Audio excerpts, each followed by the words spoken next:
Media playback is unsupported on your device. Media caption: Us is Bruce McCandless quite comfortable flying around? Bruce McCandless, who was captured in a stunning photograph in 1984 as he made the first untethered flight in space, has died aged 80, NASA said.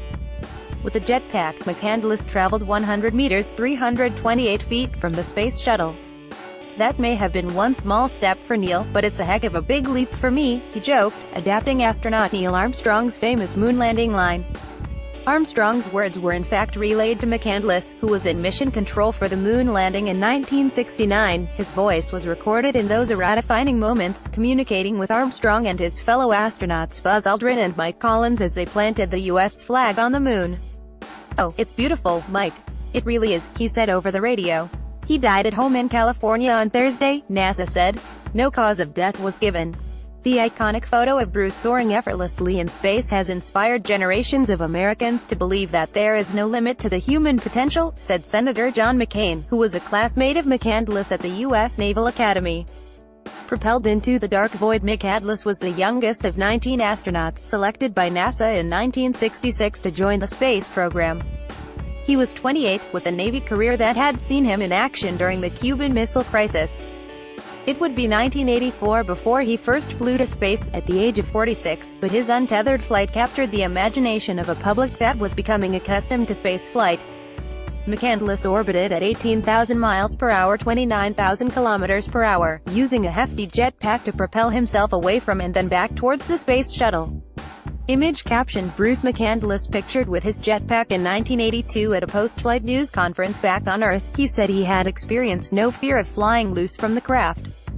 Once you're accustomed to seeing the Earth rushing by at 4 miles per second and you concentrate on the orbiter and/or the spar as your references at hand, you feel quite comfortable flying around at the relatively slow velocities with respect to them, he said. It's sort of like two rather fast airplanes flying formation over one another. McCandless had over the years been involved with the design and development of the jetpack that allowed him to fly alone, and over the radio from space he told Mission Control, "We sure have a nice flying machine here." Alongside McCandless, Robert Stewart, an Army colonel, also tested the jetpack, officially known as the Manned Maneuvering Unit (MMU), down on Earth. The New York Times described their flight in a front-page article as a spectacle of bravery and beauty.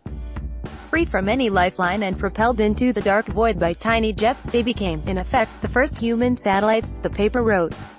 McCandless went back up to space for a second mission in 1990, helping to deploy the Hubble Space Telescope.